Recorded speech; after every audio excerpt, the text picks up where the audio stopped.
Hey, what's up, everybody? It's your boy, Darrell Owens. We're back here on 101 for another edition. It's episode 174 here on the Legacy Maker Sports Network and, of course, airing on the amazing Bowie Television. All right, we're sitting at episode 5 here in season 6, 174 overall. It's 26 away from 200.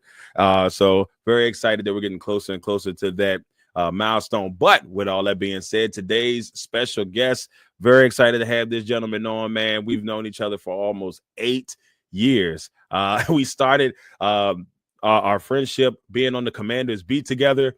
And I'm going to tell you, 8 years, I cannot believe it has happened so fast. But today with me, I have my man, Wole Akinso, joining me. He is the co-host of the Urban Sports Scene, and he is also co-hosting on the All Burgundy and Go Errrything podcast. And he's got an elite group of people that be joining him from time to time. So you got to make sure you got to check that out. But with all that being said, we're going to learn about him today. We about to get this bad boy in. Episode 174 begins now.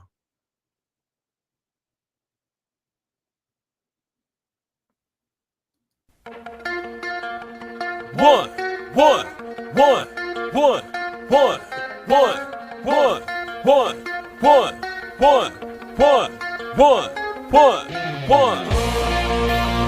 Welcome to the 101. When it comes to ratings, man, we number one. I get the truth, then I give them the scoop. If anybody got a question, I give them the proof. Welcome to the 101. When it comes to ratings, man, we number one. I get the truth, then I give them the scoop. If anybody got a question, I give them the proof. Welcome to 101 at Legacy Maker Sports Network.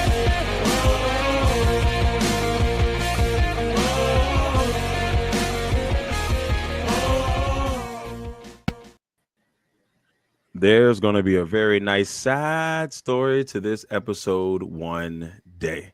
But we're not going to talk about that right now. Once again, everybody, thank you all for joining us for episode 174 101 here on the Legacy Maker Sports Network. And, of course, airing on the amazing Bowie TV. And with me today, we've already introduced him beautifully. But once again, I'm so glad to have my man, Wole Akinso, with me today. Wole, how you doing today, brother? How's everything going? Darrell, everything's going good, man. It's great to be on with you, man. Can you believe it, man? 8 years in the game together. 8 years in the game together. Cool, man. It's cool because you was part of my clique. I had a particular clique on that beat, and you're definitely part of that clique. Yeah, man. Every time I got to the media room, I was like, "Yeah, Darrell there." A couple other folks. I was like, "Yeah, it's a good day." We miss you, man. We still hanging in there. We still hanging in there. We miss you, brother. But maybe one day you'll make a surprise appearance. You know, maybe just a little bit. Well, look, we're glad to have you on today, man. We got a lot to get into. Of course, you're the host of the Urban Sports Scene, and of course of All Burgundy and Go Errrything. And so, we're going to talk a little bit of everything today. But before we get into all the fun stuff and learning about you, we got to do one of my favorite things here on the show, and that is the check-in. So, brother, before we start every show, we do a check-in on you, man. We want to check on you, your family, your friends. Everything right now with Wole and everything's good. You know what I mean? I'm an awesome uncle. That's why I call myself an awesome uncle. And all of my niece with my oldest niece, she just had a birthday over the weekend. And I got actually over the weekend I was babysitting my nephew, one of my nephews, my 2-year-old nephew. So yeah, everything's been good. Family's good. And around this time, it's typically always like a time of remembrance for me because I had a couple of good friends who passed away about 11 years ago to this day. So so it's always around this time in July, like when we hit July 24th to the 25th. It's a day of remembrance for me. So I typically get to a point where this time it's like, all right, I appreciate life for what it is. Yeah, man. It's tough when you lose someone that close, man. I lost a really close friend. He was in my wedding, lost him last year to cancer, 40 years old. And I look at it and I'm like, man, I'm 40. It's like you look at that and I miss the guy every day, man. God rest his soul. But yeah, man, all we could do is keep those memories alive with him, man, and show him the love every opportunity we get. Totally agree. I All right. always say this too. It's like for that, it's like our living and keeping their names out there is pretty good. It's a blessing. Keeps their legacy going. So that's how I look at life. It does, man. It does. I saw a picture today. His ex fiance posted a picture of their son. And I was there at the baby shower, and that kid's the kid's way taller than me. I said, where did he get all this height from? Because his dad was not tall. I was like, what is happening? But it's so crazy to see him grow. And I'm like, I see him, and when I see him, I see his dad. I'm like, woo! Yeah. I said, man, that's a rough one. That's a rough one right there. It is sometimes you look at it. I know. I'm with you on that one. So let's talk a little bit here, get into the sports realm. And I kind of want to start off by wondering, when you were 7, 8, 9-year-old Wale, where in the world did you get your passion for sports from? What made you fall in love with sports, man? Like, what was it that made it click for you on the sports level? I know the Redskins has pretty much been easy because it was always on TV. I didn't grow up with cable, so it was always, as soon as I saw it, it was like it. So the Redskins, like football was just like it. And then being Nigerian, that's like, football, soccer is pretty much the sport. But when I saw the Redskins, I fell in love. That was easy.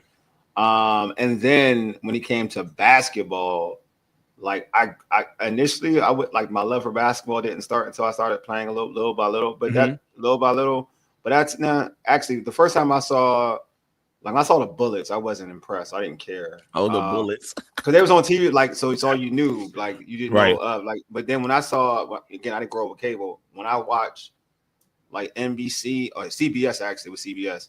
CBS had NBA games back then. When I saw Magic Johnson the first time, that was it. So that changed my life in terms of basketball. So then I became a big basketball fan too. Football has always been number one. Basketball became number two. Then baseball. I love baseball. So I just also then I just knew I was a sports person. Like it was what it was, right? Like all right. Then I was like, all right, let me watch this sport. And I just grew up watching the Baltimore Orioles because that was the only team in town when I was growing up. So I was a huge Baltimore Orioles fan. And then I ended up watching. Actually, truth be told, I know being a black person, I liked hockey growing up too, to a certain extent. So I did I like the Washington Capitals. Like I grew up watching the Washington Capitals because again, I didn't have anything. I guess that too for me, not having cable and having these local teams on broadcast TV and just be able to watch them anytime I wanted to watch them kind of worked. And then the Lakers were they were a specialty act, right? They were favorite because Magic Johnson was always on TV. Obviously Michael Jordan was at the time, but Magic Johnson too was always on TV at that time. So that kind of grew my sports fandom. See, that's interesting. And you're right. There's not a lot of black people that like hockey, and so my favorite hockey team is the Avalanche. I became an Avalanche fan, and I know I've told this story before, but I became an Avalanche fan because of the game NHL '94. The video that's what it is. The video games got me. That's true. You know what? That's what got me on hockey is the video games. But go ahead, continue. Continue. So I played that game when I was a kid. My cousin used to have it. And I would go down to her house. I don't know why she had it, but she had it. I'd go down to her house and I would play. And I only played with one team, the Quebec Nordiques. And the only reason I picked them is because they had a Q. I just never see a lot of people with the name start with Q. I was like, I'm going to pick them. And that's the only team I played with. So when the next year the game came out, they were gone. Oh, where are the Quebec Nordiques? Colorado, been a fan ever since. Awesome. Three Stanley Cups later. That's one team. That disappointed me. I appreciate you, Colorado. I love you for it. 3-0 in the Stanley Cups, baby. We in there. It's crazy, like you say that because it was a video game that put me on the hockey. I had to now remember, like it was a video game. It was it wasn't NHL. It was one game. It was a game before NHL. EA Sports NHL. It was called Blades or something. Blades of something. Blades of Steel or Blades of Glory? I think it's Blades of Steel. I think it's Blades of Steel. That was the game I think that put me on to loving hockey. Like it was something totally different about that game. And I was like, all right, oh dang. Then I became a hockey fan. I was like, I'm gonna watch the Capitals. And that's yes. As soon as I heard the little woo, like you score a goal. It was the fights. And then I won't even lie to you. When I won the thing that put me over the top, it was like other than any video game, when I won the championship, it was like they show highlights of your championship run. And I was like, oh, this is neat. And they gave me the Stanley Cup. I was like, what is this? No game has a great, no sports game has this type of ending. I was like, this is the game. Like, I was like, okay, I'm playing hockey games throughout. Like, all hockey games gonna be like this. You win a Man. championship and everybody gets to celebrate. I'm for it.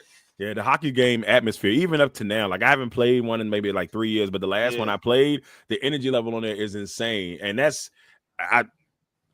you can never make me talk bad about hockey. You know, Nah, I mean, never. there's some things that they could do better. Yeah, but that might be on us. We don't get on ice, and we don't get on ice. It's too close to water. It's frozen. It's like close to water.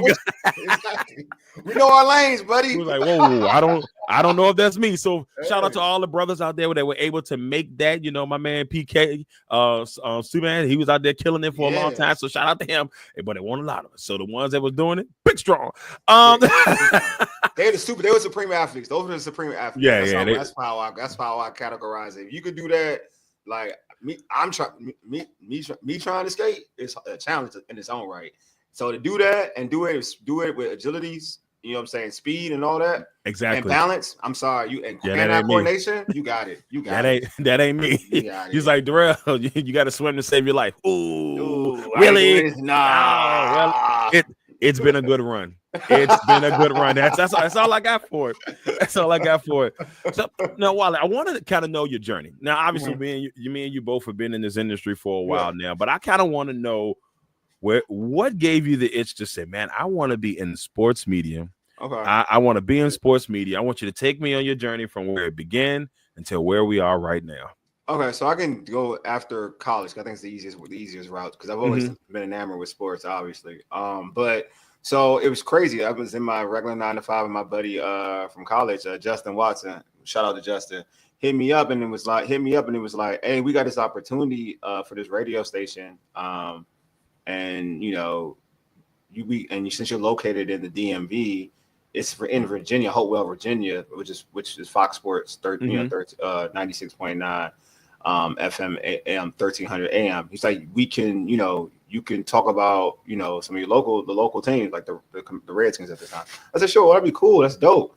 But he was like, yes. I was like, so I asked him, I have to travel to Hopewell often. He was like, not really, but you probably travel the first time, right? So I guess that's where I met my guy Mike Knox, who does like a lot of wrestling. He said I would have to talk some wrestling. I was like, and at this time I wasn't watching wrestling like I used to anywhere, like I do now.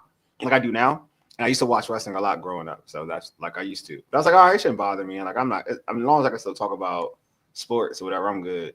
So that got me into it. And then I was able to cover Redskin games, go to the games as a reporter. So I got to be educated on how to, cover the team or cover a sports team.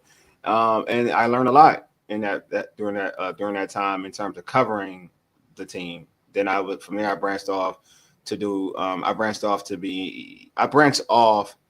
doing Wizards games and things of that sort. Mm-hmm. But even in that time and during that time period before that, that's in terms of being a reporter. Before that, in terms of wanting to have my own podcast was a whole different thing. That's a whole different avenue.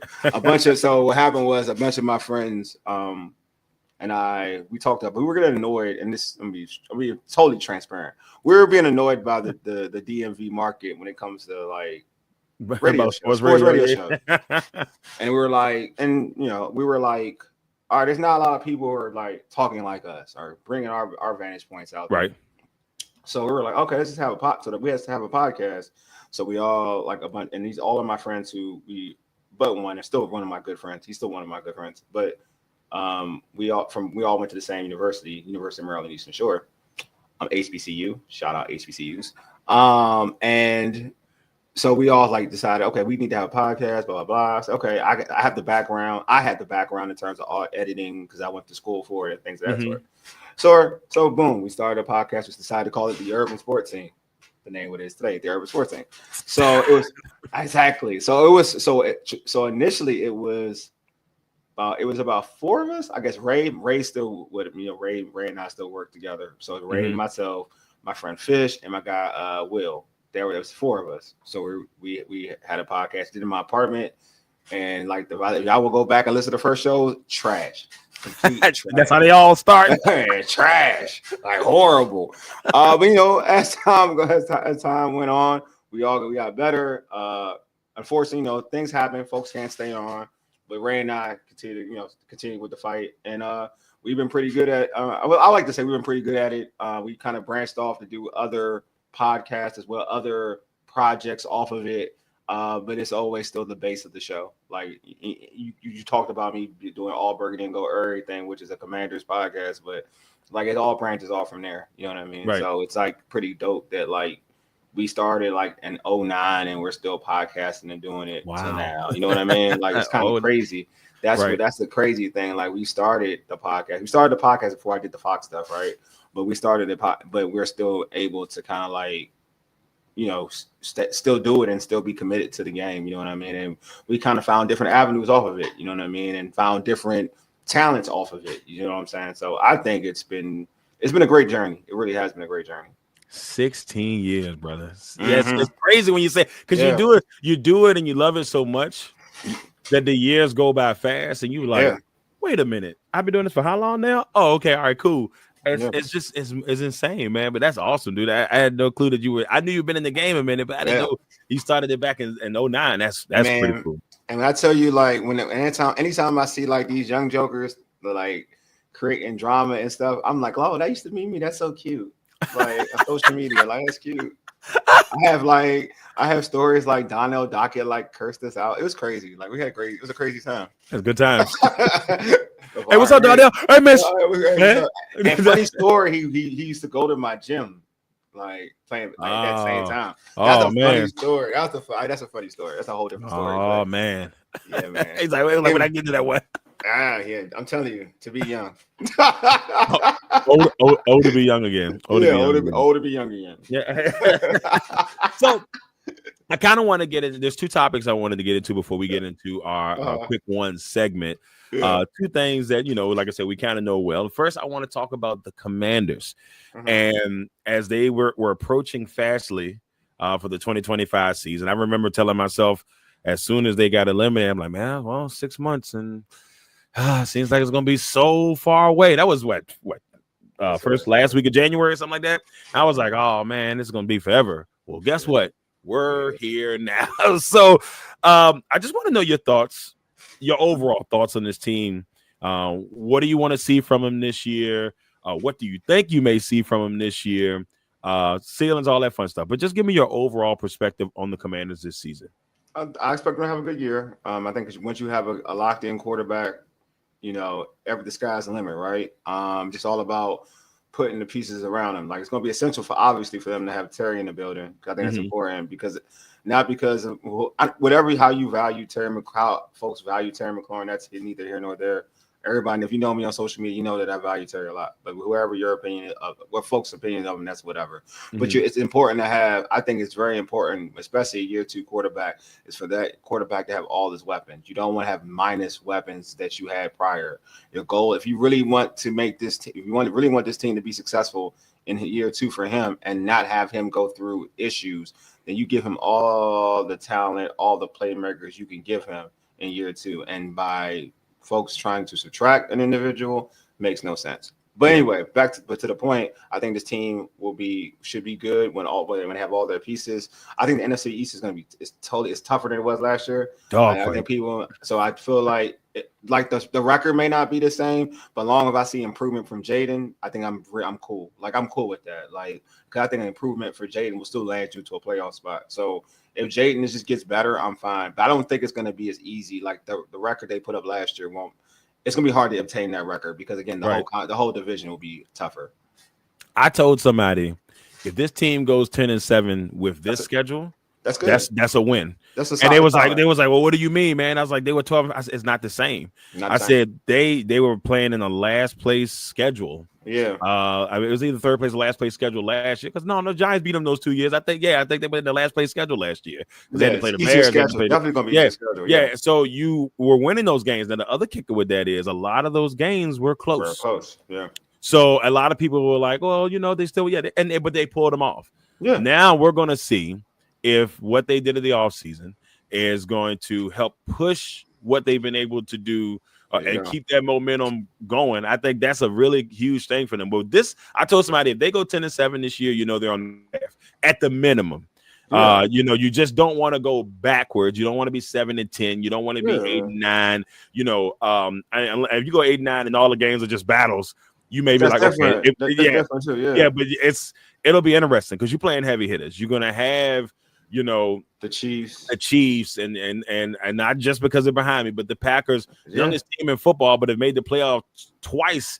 11-win season, and the ended it terrible. But still, these are the type of games that they're going to have to go up against. They're going to face a Dallas team that a lot of people are looking past in a certain aspect this year. And with them having the third place schedule out of this, they all got to play the same teams, but they still got the third place schedule in there. So that will give them a little bit of a bump there. So I'm excited to see, and this may be the first time ever, but all black starting quarterbacks in the NFC East. I never thought I would see the day that this is happening. So I was very intrigued that that's happening. I think that's dope. I mean, it's dope. I feel like nowadays in the NFL, though, like that's starting to be a thing where I feel like we may not have to mention anymore. Like a lot of quarterbacks, we have a lot of us out there now. So we may not have to mention it as a thing anymore. You know what I mean? Because we're everywhere. Because the talent, at the end of the day, the talent rises up to the top, right? And like the most talented, like these dudes are talented. It's no knock on any other position or whatever, or any type of whatever. They're talented. So for me, we're at a point now, but it happens in the NFC East where you have like you said, the whole division is black, and we couldn't see that years ago, right? But you made a great point. Like no one, I brought it up, but no one's talking about it, which is you're on the right foot. But the other part of that, me and my brother had a conversation just last night about this, and when we were talking about it, and he was like, how many black quarterbacks are starting in the league right now? Well, we counted, and with some possibles, there's 18. That's more than half the league.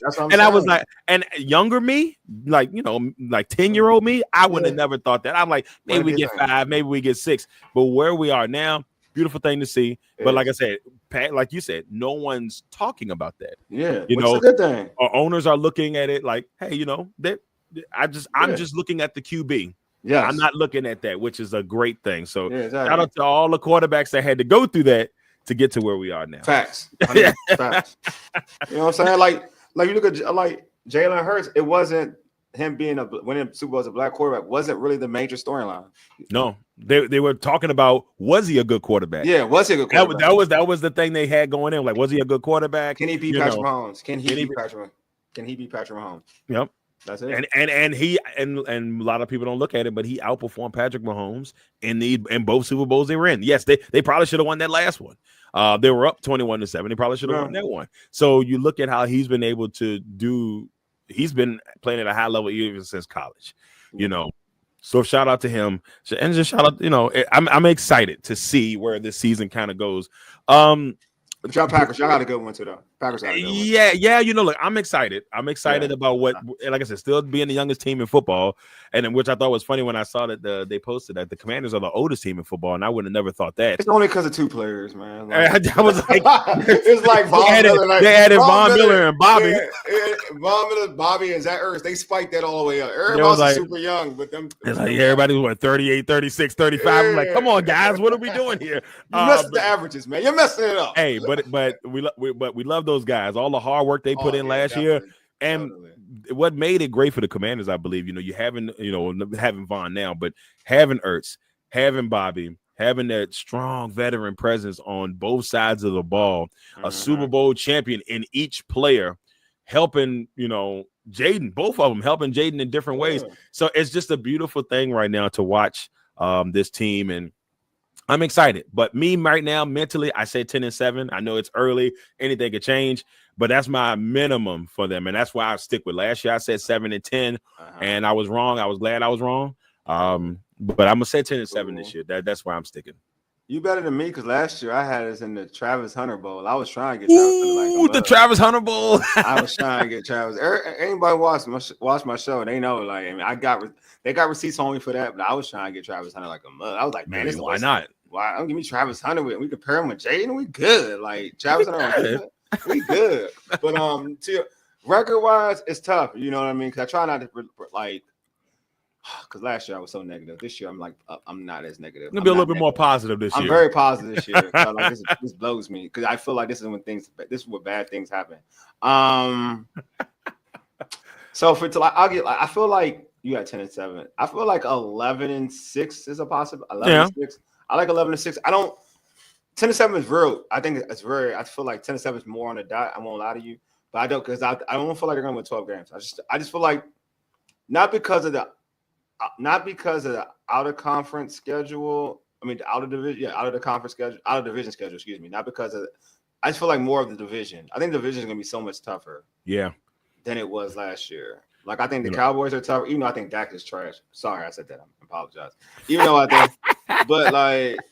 I think they're talented on defense. I think they're super, and they played Washington so well last year. Even they played Washington very well last year. Right. And wins and the way they played the Washington's offense was super tough last year. Dallas defense, even when they had guys benched, there was something that they knew or picked up on Washington's offense. So I think Dallas will be a little bit. I think Dallas will be tougher than they were last year.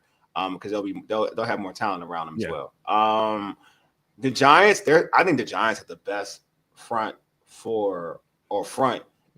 it definitely in the division, but may have the best front in all. Well, no, I'll take that back. That's a lie. The Eagles got the best front. The second best front. The Eagles got the best front. Yeah, they got the best. Go ahead. No, I know what you're going with that though. Yeah. I want to say they have probably they don't have the best front, but they have the most talented front. They because if you and I know they say, well, that's the same thing. No, because sometimes you gotta untap the talent and it's all there. They got some studs on that line. And there's some part of me that makes me think, and maybe at some point this season, once he gets healthy, but don't be surprised if old Christian Watt or Wilkins makes his way there because they were pushing for him a couple years ago. And I know my man Dexter Lawrence was like, bring him here. Yeah. But that's his boy. So, but I can see that though. I can see that. Yeah, this is how I categorize the Giants front. They're not the best defensive front because that is the Eagles. Because the Eagles has more versatility, and we saw that in the Super Bowl. To me, they have the best pass rushing front, though. Mm-hmm. And I feel like, but that doesn't mean that you have the best defensive front. That means that you can get more, like you put a lot of pressure, but that doesn't mean you're the best overall defensive front because you have to be able to stop the run and also be able to rush the passer. I think the Eagles do both. That's why I would say, like, I think the Giants, but in terms of talent, to your point, though, but also at the end of the day, it still has the chemistry has to mesh. It all has to work together. Exactly. And that's why I said, like, you if you look on paper, you're like, that guy. It's nasty. It's really good. So that's why I said, like, I see your vision. Mm-hmm. I see your vision on there. Yeah, it'll be interesting to see how it plays out this year for the Commanders. All right, now before we go to quick ones, and we talked a little bit about wrestling, man. I know that you're a little bit more of a wrestling fan now. I'm telling you, man. I know we go every now and then on Twitter. We'll pop up and talk a little bit about something here and there. Yeah. But I just want your thoughts on SummerSlam. Are you excited about it? What are you most excited to see at SummerSlam? SummerSlam could be better. I mean, I feel like the build-up could be better. There's some guys I wish they were going to be on the card. I mean, Cody Cena's going to be. I think it'll be better than one. Mm-hmm. I think part 2 will be better. I mean, Roman and Jay versus I'm sorry, Paul Heyman's his squad. I think that would be I think Seth being hurt. If he's really hurt, is he really hurt? I don't know, man. I don't know. There's a lot of people like I don't know. It's a work. Everybody's like it's a work. It wouldn't surprise me. I mean, it wouldn't surprise me if it was a work. I mean, I guess like I want Jade to be Tiff. I like both. I like Jade though. I think Jade gets like a bum rap. I love Jade. And it's crazy. I feel like the women have like more of like the thing right now. Like it's wild, but I think the women have more of the intriguing matches. You know what I mean? Right. Than anything. Because I'm trying to that's how I would say. I would say that like the women. Because what Naomi's doing right now is just it's top notch. It's top notch work, man, for real. It's like it's elite, man. For real, it's elite. And because you have seen her prior, before she left the company, right?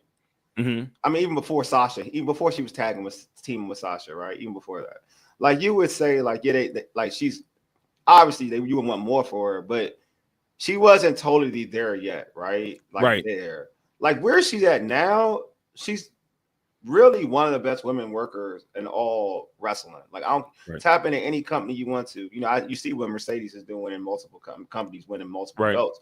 But in terms of character work, getting the best, almost like what we see with Toni Storm and AEW. Like, that's my girl. Yeah, it's the character work though that's with it. Like when it's like she's tapped in. And I didn't at first that would be the question about Naomi because she tapped into her character like that. This character is gold. It's amazing. And what she's doing to play off it on social media, to even like using that too to build the character, man, it's crazy. I love it. But yeah, I mean, SummerSlam, you know, it's still like to me one of the bigger like wrestling events, period. It's a two-night event. We'll see. I feel like I need more direction from other individuals I do like though. Like I like a lot of people. Like I like Finn Balor. I feel like he's wasting his time doing. Hey, but we talk about that on the pod all the time. We be like, bro, Finn is being wasted. He's like, being wasted. And you know, being wasted, dog. It'll be interesting because you know they got Dom and AJ supposed to go against each other. Dom is over. So now, do you think he go? All right. So I'm glad we're talking about this. So because I want AJ to get the belt, I do, but I know business though. I'm not going. When he went to AAA, Dom and that pop.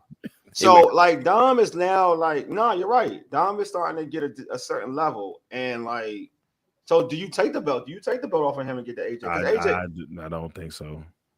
You saw AJ because I feel like this is like AJ's last year, and I feel like it should be like AJ got to be good. He has to go out like one of them, because AJ Styles is one of the best wrestlers ever.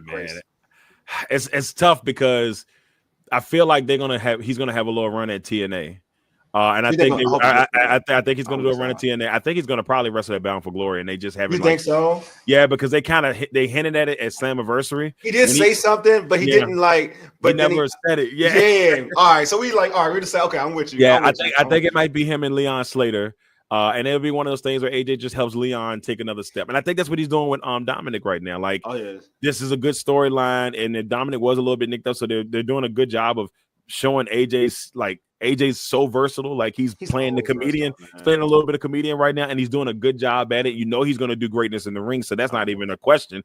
So I'm intrigued by this match. I think Dom wins. I don't think they want to take the belt off him just yet. I agree. I think so too. And it's just like Solo to me. We talked about this. We talked about this on the pod. I was like, look, I wouldn't take the belt from Solo as much as I love Jacob. I said he's as a heel. What Solo's doing right now is magic. He's hilarious. He's funny, and he's mixing being a nasty person and being funny and all this and being a villain, all just mixing it all together into this beautiful pot of gold. So I wouldn't even take it from them. They might, WWE's WWE, so they may do it, but I wouldn't do it. I don't think they need to. They don't have to. Jacob just lost to. Solo just got the belt. Yeah. So, and to your point, Solo's doing great work, just like we talked about Naomi, and because Solo, being the street thug, right? Initially for the bloodline, and now like using that comic, that comic relief type of thing in MF, his new group. Yeah. So I love it. I love what Solo's doing. I've always been a believer in Solo, but I do love the work he's doing now. I totally agree with you. Like Solo should keep the belt. He's got like I don't know. It's like more of a Lex Luthor, but a funny Lex Luthor type of thing. I don't know what. We got tickets. Yeah, we got tickets. Yeah, he got it. Like he got it. He's got it. I'm glad he's starting to get his flowers, so then people starting to recognize it too. Yeah, because there was a while I was like, I don't know what they're doing with Solo. But now, even like when they were trying to make him like tribal chief and stuff, it wasn't really clicking the way it was. But since they took it from him, they're letting him be himself, and it's gold. It's been magic. Yeah, I'm very excited about SummerSlam. Usually a few of my friends, we all get together. Some of the guys on the pod, we all get together, watch it. So I'm intrigued. I feel like Drew McIntyre is going to be another person that comes in and. You heard what happened, right? You heard what's happening right now. He may not fight. He may not be in that match. What? He's stuck in England. Oh, that's right. He's stuck in England on the passport. So he made that. So like, I don't know if it's a word. I don't know, but they make it sound like they're not sure. They're not sure, and that would be a travesty if he misses SummerSlam. It would be. It really would be. I don't want to see that happen. But okay, well, like I said, I knew we would be on the same page on the wrestling front. I was like, I gotta make sure we talk a little wrestling beforehand. All right, everybody, let's go ahead and head to my favorite segment. It's time for quick one.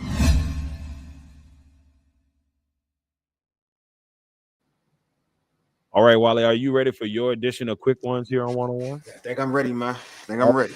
Here we go. First one, your favorite sports moment. Ooh, that's a good one. My favorite sports moment. All right, that's cool. I think it's the 1991 Washington Redskins Super Bowl, because I was in like 6th grade, and I just that year we won the bowl, and nobody could beat that team. That team was special, but that was like my favorite football team, so that would be my favorite sports moment. Awesome. Let's go negative on this next one. The worst sports moment. Worst. Oh, yeah, that's easy. The Bulls beating the Lakers in the NBA Finals. I hated that crap because all my friends keep being like, growing up, I used to be like, oh, we got a game because we took game 1. Right. And like after that, the Bulls took the rest, and I was giving folks the business, and all of a sudden they won, and I couldn't say anything. So yeah, that's easy. Man, yeah, man. And I was anti-Jordan too, so it's like right. It's like you learn early. It's like, all right, I don't talk trash until it's after it's over. I had to learn that the hard way in middle school, and I was like, never again. and then like when people come talk trashy at school, I'm like, well, we'll see the best team win. I got to a point where I'm like, you can't come to me and say nothing, because I ain't say nothing to you. Yeah. Hey, Darrell, it took me a long time to learn that lesson. I became an agitator for a long time. For We're gonna smoke you. We're gonna smoke you. I went to school with Cowboy fans. Man, I was an agitator. Oh well, yeah, but you gotta do what you gotta. Hey, in that situation, if I grew up around all Bears fans and Vikings fans, I probably wouldn't have been out here just spitting venom every. You guys smell like old cheese and biscuit burgers. I'd have just do anything I dare. And then being a Jordan hater too back then, man, you can't tell. I was horrible. Man, if you and being a Jordan hater, and he had to run, so I had every time I would say something, I would say something slick. I would say something slick all the time. But yes, it is what it is. Next one, and I think we've already talked about this, but maybe your favorite athlete of all time. Oh, Magic Johnson, easily. Magic Johnson is my favorite athlete of all time. Yeah, that's right, baby. The Magic Man. Isn't it cool, like knowing that like your favorite athlete of all time is now a part of your favorite team? It's like how could it get any better? It was all for me. And Darrell, I will lie to you not. So my brother and I, we did it for a while, made a tradition to go to like Staples. It was called Staples now. It was Staples right now. So we would go visit. We would go because he had like in a company, he would have like club seats. So we would hit club seats at Staples. And so he was like, okay, bet. Because my brother's a big Magic fan. We're both Magic fans, Magic Johnson fans. So we're like, all right, bet. This is what we're going to do. All right. So we asked the usher, like, where is Magic seated? Where his club seats at? She's like, okay, it's located here. I say, okay, awesome. So we waited in the hallway. Strategy. But you may never get a chance, so you gotta shoot your shot. You gotta shoot your shot. I had my Converse, I had my Magic Converse. I was set. Jersey, I'm getting this signed. The old boy never came out, never showed up for both of my appearances up in Staples, man. No, I tell you, man. And then I found it, which is like this guy's nasty trick on me. You know what I'm saying? Now that he local, I don't cover the team like that no more. I'm like, damn.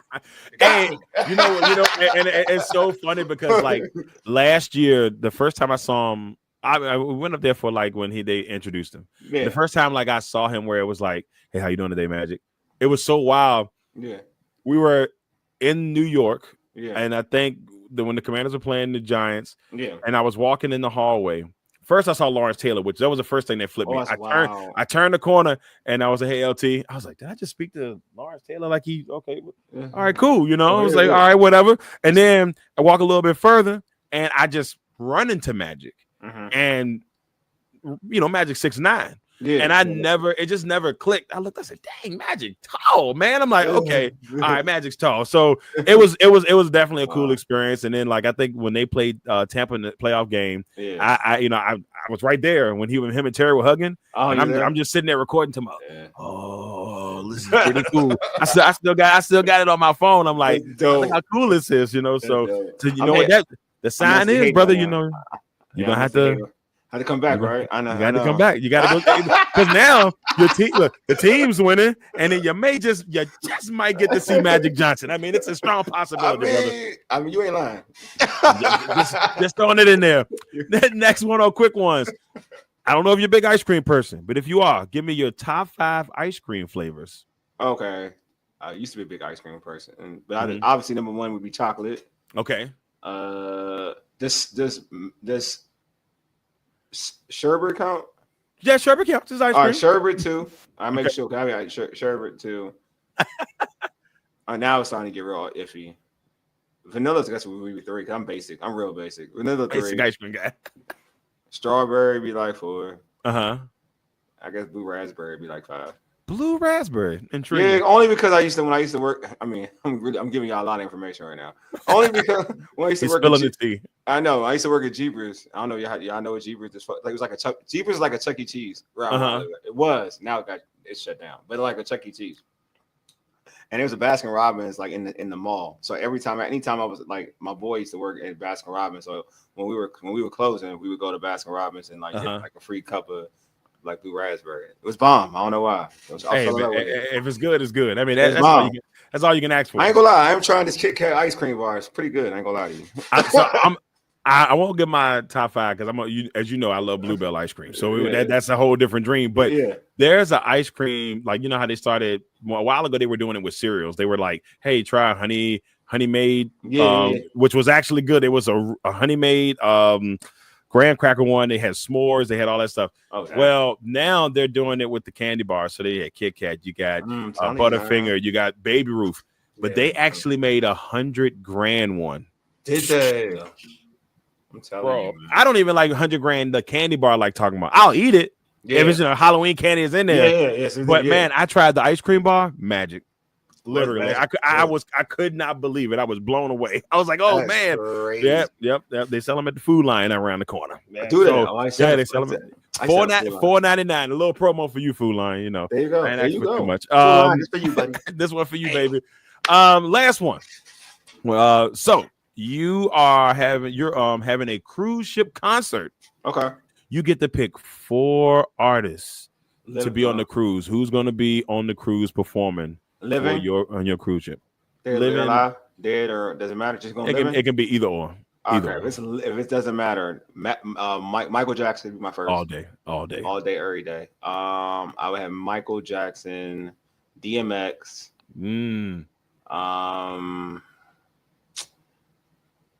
I would go with Michael Jackson, DMX, Scarface. I do like Scarface. I like Scarface. Who would be my? There's one I know. This is gonna hurt myself. It would be. I'm going Nas. Okay. And it's one. I know I'm forgetting somebody. I want to say T.I., but he's kind of blowing me up late. But I'll say T.I. I'll go T.I. You know, it's funny. Somebody the other week, I think it was my man Sean. He came on and his answers. He had 2 of your guys. He had DMX. And he had T.I. on there. Then he had Alicia Keys, and I love Alicia. I can't remember who he had. He had one other person on, and now I'm just drawing a blank, but he did have 2 of your people on there. I think that's pretty cool. I love you, Mike. But Mike is my number 1 of all in life, so he's my best performer. No one there you go. I keep number 1, man. No one beats Mike. I tell you all the time. It's MJ, baby. People they look at my genre of music and they be like, "Oh, you like a lot of rap?" I'll be like, "Yeah, I love rap. Don't get it twisted." But if you tell me who's the best musician ever, it's gonna be Michael Jackson. Now. Yeah, the body of work is untouched. Nobody beats him, man. I mean, and you hear these young folks talking about, "Oh, Chris Brown." I hate when they do that. You diminishing it. But Beyonce, nah, she's not. Stop. They gotta stop doing that. Nobody's passing out a Beyonce concert. There you go. Nobody's being picked up and brought to the front of the crowd so they don't get crushed in the back. Yes, tell them, girl. There may be, if there's video evidence, it's very minimal. They haven't. Michael Jackson got a ton of them suckers. Yeah. I was watching as a kid. I was sitting there as a kid talking about, wow, this is amazing. He's got people pass out, push him to the front. Come on, man. Man, it's one of my biggest regrets in life, not being able to at least experience a Michael Jackson concert. I would have done anything. Yeah, the I've done to a couple of impersonation shows. When I went to Vegas. I went to the show in Vegas, which was a lot of. I'm not gonna lie to you.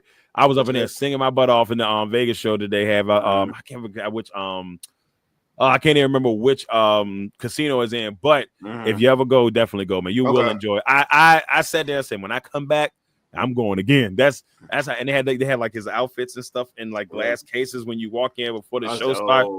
Oh man, yeah, people flipping over top of your head and they breaking out. They was dancing. And I'm like, I'm up in the seat tomorrow. Yeah, let's get it.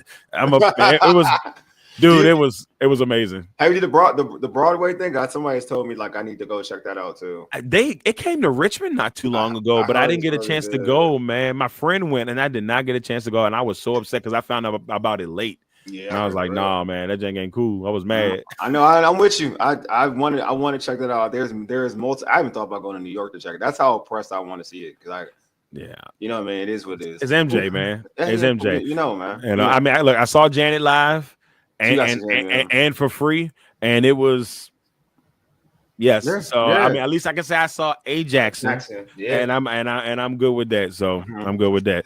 All right, everybody. That was the Wole edition of Quick Ones. We're going to finish this bad boy up right with Leave Your Legacy. First of all, everybody, we want to thank Wole for coming on, man. This has been absolutely so much fun having you on, talking a little wrestling, talking some Commanders, learning about Wole and his career. And now we're going to find out when it's all said and done. When you're sitting back on the beach, I don't know, you drink a choice. I always tell people pina colada, but somebody might like Jack and Coke. I don't know where that drink of choice is for you. It could be I did a rock, Terramana. I do that. I do okay. We can go there. We can go there. So, with that being said, just let us know what type of legacy you want to leave. What you want people to think about you when you hung up the cleats, hung up the microphone. What do you want people to say about your career? It's pretty easy. For me, is that like on the platform that I have, I was willing to give everybody an opportunity to shine. Like it didn't matter what background you came from, or what you cover, or what amount of followers you have. Like I treated you the same as somebody else. So I gave you the opportunity to do whatever. Like I've always, like, you can say if somebody came out and said like, you helped me do this, you helped me do that. That's the legacy I want. That's the only legacy I want. Like, to be honest with you, just to know that I helped somebody achieve something is dope to me. That's awesome. That's what I like to hear, brother. That's what I like to hear. And of course, our last part of Leave Your Legacy is actually what special projects you got. Any special projects going on? And of course, shout out the brand so everybody can know about the greatness. Projects, like, it's pretty much same old, but like in terms of like if you look at it like a side project, just trying to obviously always trying to put attention to HBCU. So we got a podcast segment called HBCU Corner, which we try to showcase athletes, coaches, commissioners, and people part of administration, people part of the history of HBCUs. In terms of HBCU athletics, we try to promote that and put that out there because again, like, we have such a great history when it comes to athletics and within HBCUs. We have an amazing history regardless, but in terms of athletics, we have amazing history in terms of HBCUs. So yeah, we try to come up with a segment on YouTube. It's a segment, or you call it a playlist, I guess, on YouTube, HBCU Corner, and you can check us out there, check our stuff out there. We just recently did a interview with the University of Maryland Eastern Shores men's and women's basketball coaches. So awesome. They did that. But we're also working on another a SWAC basketball team that we're trying to have situated. I won't put it out there now. Yeah, it's SWAC basketball. It's still work in progress. It's still work in progress. We're trying to get that together. But in terms of like the show, the Urban Sports Scene, we air every Tuesday from 7 to probably 7. It's like hour 7 to 8. And then we have shows on Fridays, which is Commanders Friday, where we just talk about the Commanders. We have a podcast on, like, there's an All Burgundy and Go Errrything podcast, which is a Commanders podcast. That is on Thursday with my great team of Glenn, George, Mo. And Tuesdays, I'm sorry, I forgot my guy. My guy Ray was with me on Tuesdays all the time, but on Fridays typically with myself. But yeah, in terms of All Burgundy and Go Errrything, you got Mo, Glenn, George, and myself.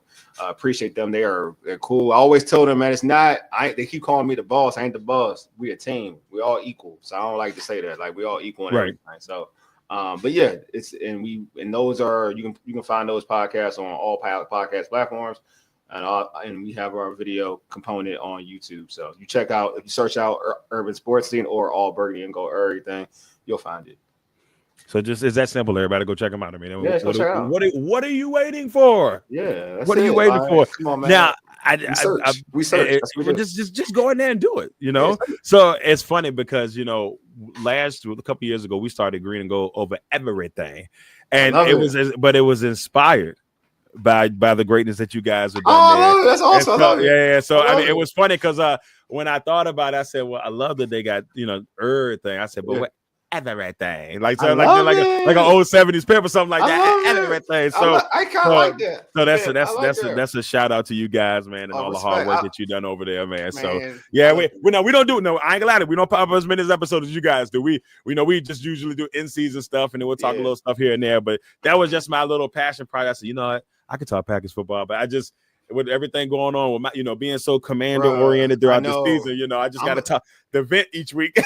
No, it's crazy that you do that. Like, you know what? Because that's always like tough for me during, and I tell like folks who listen to my pod that because we just like StreamYard or whatever, and the listeners, I'm like, y'all lucky, like I'm local, because I would never want to talk about the Wizards. I want to talk about my Lakers, but I can't do it.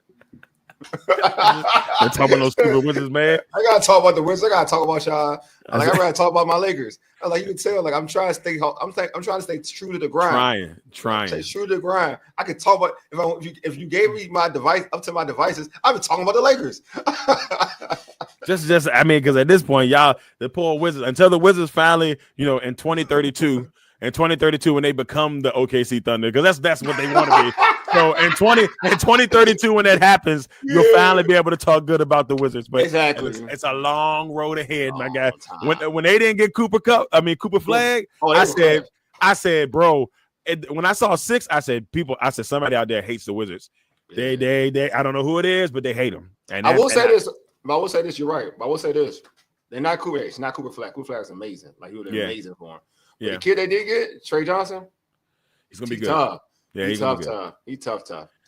Low key though, if you look at what they brought in pieces wise, and then we won't go too deep in the Wizards, but if you look at it, they've got some good pieces. It's like, can they bring it together? And then I like the fact that they brought in some crafty veterans before they shipped half of them off. And so I kind of I'm still holding out judgment. Yeah, that's all I'm saying. Like you said, okay, they're doing the OKC thing. That's basically right. And if that's the case, you just got to give it some time. Yeah. You just got to give it some time. The Wizards fan said we've waited long enough. So what's another 4 or 5 years? Makes no difference. Thanks. All right, everybody. Before we get out of here, next week episode, I got my guy coming on here, fellow Packers fan, ladies and gentlemen. My man, Don Garrett, professional stand-up comedian. He's killing it all up and down the East Coast here. He's got a great stand-up on Dry Bar Comedy app, so you go ahead and check that out. But he's going to be joining us for episode 175 next week, and of course, me and him will talk just a little bit of Packers football next week. All right, everybody. Once again, we thank you all for tuning in for episode 174. Once again, Wale, thank you, brother, for coming on. We appreciate you, man. Y'all make sure y'all go check out all this man's greatness, and we will be back again for next week's episode 175 as we get closer and closer to the NFL season and almost the interview finale. But until then, Wale, thank you, brother. We appreciate you, man. And we will see you all next time. One.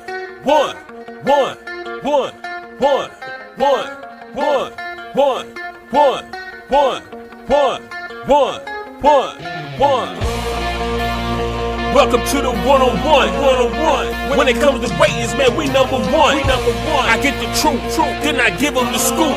If anybody got a question, I give them the proof.